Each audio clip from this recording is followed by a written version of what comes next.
बिहार चुनाव के नतीजे आ गए हैं और जिस बात की चर्चा पिछले 1.5-2 महीने से एनडीए कर रही थी वो नतीजों में भी कहीं ना कहीं दिख रहा है। बिहार चुनाव के जो सह प्रभारी रहे केशव प्रसाद मौर्य जी वो इस वक्त हमारे साथ हैं। सर, जब से आप सह प्रभारी बने, पहली बार भी जब आपसे बातचीत हुई थी तब भी आपने यही बात कही थी कि अधिकतर सीटें आप लोग जीतेंगे और लगभग 2/3 के आसपास का आंकड़ा एनडीए के साथ है। अब नतीजे भी वैसे ही दिख रहे हैं, क्या कहेंगे? नहीं, अभी जो नतीजा दिख रहा है वो 200 तक के आसपास दिख रहा है। मैंने कहा था हम 2025 में 2010 का रिजल्ट दोहराएंगे। अभी 6 सीटें कम है। अंतिम समय तक हमें उम्मीद है कि हम लोग 2025 में 2010 दोहराएंगे और फिर से एनडीए की वहाँ पर बहुत बड़े बहुमत की सरकार बनाएंगे। और जो विकसित बिहार बनाने की बिहारियों की अपेक्षा है, बिहार के मतदाताओं की अपेक्षा है, बिहार के नौजवानों की अपेक्षा है, वो विकसित बिहार बनाने की नींव डालने का काम बिहार के मतदाताओं ने माननीय प्रधानमंत्री श्री नरेंद्र मोदी जी के प्रति भरोसा जता करके माननीय नीतीश कुमार जी के नेतृत्व को एक बार फिर से स्वीकार करके दे दिया। एसआईआर का मुद्दा लगातार महागठबंधन ने उठाया, राहुल गांधी ने उसको लेकर के रैलियां तक करी, पर क्या लगता है कि उस मुद्दे के कारण उनको मुंह की खानी पड़ी? एसआईआर मुद्दा ही नहीं है। एसआईआर एक लोकतंत्र का पवित्र यज्ञ था जिसमें कोई मतदाता अगर स्वर्गवासी हो गया है, मतदाता सूची से नाम हटाने का वेलकम करना चाहिए एक जिम्मेदार राजनीतिक दल के नाते। जो मतदाताओं का नाम 2 स्थानों पे, 3 स्थानों पे, 4 स्थानों पे, एक स्थान पे आए, इसका वेलकम करना चाहिए। जो युवा मतदाता है उसका नाम जोड़ना चाहिए और कोई घुसपैठिया अगर मतदाता सूची में आ गया तो उसको निकालना चाहिए। लेकिन ये यहाँ घुसपैठियों को अपना वोट बैंक समझते हैं। इसीलिए बिहार ने तय किया कि न जंगल राज, न कट्टा राज, न गुंडा राज, न तुष्टीकरण, न भ्रष्टाचार, न घोटाला, न फर्जी पीडीए, इन सब से बाहर आकर के लोगों ने एनडीए को अपना आशीर्वाद दिया है। और मैं सब मस्त एनडीए के नेतृत्व को बधाई देता हूं, वहां के हर पार्टी पदाधिकारी को बधाई देता हूं। हमारे जो 5 पांडव माननीय प्रधानमंत्री जी के नेतृत्व में जो दिखाई दे रहा था, माननीय प्रधानमंत्री मोदी जी, श्री नीतीश कुमार जी, श्री चिराग पासवान जी, श्री उपेंद्र कुशवाहा जी, श्री जीतन राम मांझी जी, उनकी ये ऐतिहासिक भी जीत है। और वहाँ का चुनाव कार्यकर्ताओं के साथ साथ जनता भी लड़ रही थी, इसलिए हम लोगों को ऐतिहासिक सफलता। एसआईआर को लेकर के आप कह रहे हैं कि एक बड़ा यज्ञ है, अखिलेश यादव कह रहे हैं एसआईआर के कारण बड़ा खेल वहां हुआ है और अब ना पश्चिम बंगाल में एसआईआर होने देंगे ना यूपी में होने देंगे, इस खेल को बिगाड़ेंगे।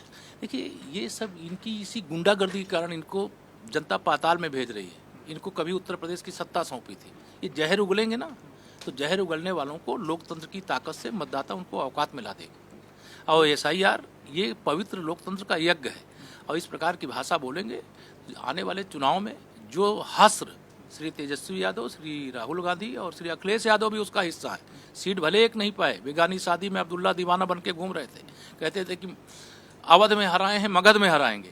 अब वो कहें कि मगध में हार गए, अब अवध में हारेंगे, वो अपने आप स्वीकार कर लें तो अच्छा है, नहीं तो 2027 में जैसे 2017 में 22 में उनको धूल चटाएं, वैसे फिर चटाएंगे। कह रहे हैं जैसे सीसीटीवी से निगरानी रखी जाती है वैसे वो पीपीटीवी से निगरानी रखेंगे, पीडीए प्रहरी बना करके एसआईआर की निगरानी करेंगे। वो फर्जी बातें करना श्री अखिलेश यादव जी को कहिए बंद करें। उनके राजनीति का युग समाप्त हो गया। अब तुष्टीकरण, जातिवाद, भ्रष्टाचार, गुंडा, अपराधी, माफिया उत्तर प्रदेश में शासन नहीं करेंगे। उनका संरक्षण करने वाले शासन नहीं करेंगे। उत्तर प्रदेश को सर्वोत्तम प्रदेश बनाने वाले शासन कर रहे हैं और शासन करेंगे। कह रहे हैं भाजपा दल नहीं छल है। ये जो बोल रहे हैं, जो दल होता है वो जीतता है, जो छल होता है वो हारता है। तो दल जीत गया, छल हार गया। वोट चोर गद्दी छोड़ के नारे लगातार चुनाव में देखने को मिले, पर अभी जो नतीजे हैं उस पर आप? वोट चोरी कांग्रेस के डीएनए में है। जब 1946 में अंतरिम सरकार बनी थी अंग्रेजों के जाने के समय, उस समय लौह पुरुष भारत रत्न सरदार वल्लभ भाई पटेल जी को 15 में से 14 वोट मिले थे। वोट चोरी करके पंडित जवाहरलाल नेहरू जी को अंतरिम सरकार का प्रधानमंत्री बनाया गया।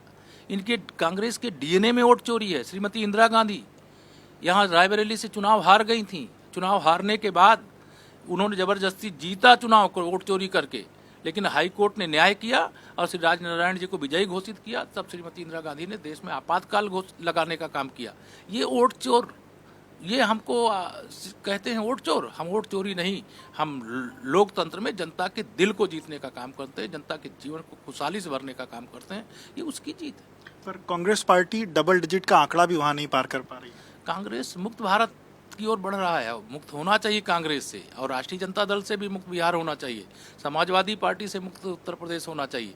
इनके सबके जाने से ये जो एक राजनीति के अंदर मतलब एक कह लीजिए जो गंदगी है वो साफ हो जाएगी। अभी भाजपा सबसे बड़ी पार्टी वहां पर बन करके दिखाई दे रही है, तो क्या जो मुख्यमंत्री का चेहरा होगा वो नीतीश कुमार ही रहेंगे। ये हमारा सर्वोच्च नेतृत्व इस बात को बार बार कह चुका है। श्री नीतीश कुमार जी के नेतृत्व में चुनाव लड़ रहे हैं। एक औपचारिकता है, विधायक दल की बैठक होगी, इसमें श्री नीतीश कुमार जी नेता चुने जाएंगे और उसके आधार पर मुख्यमंत्री पद की शपथ लेंगे। इसको लेकर कोई भ्रम नहीं है। ये तो फर्जी मुद्दा विपक्ष ने उठाया था, जिसका जवाब मतदाताओं ने दे दिया। तो सबसे बड़ी पार्टी, सबसे अच्छा स्ट्राइक रेट बीजेपी का नहीं, हमारे पूरे एनडीए का स्ट्राइक रेट सबसे बढ़िया है।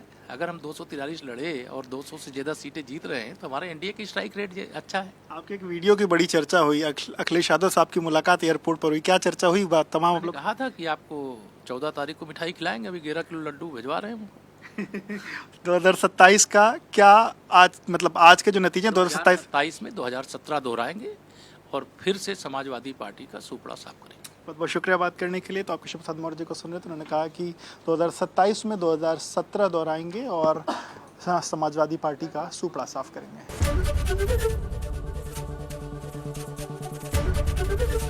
एबीपी गंगा, खबर आपकी, जुबान आपकी।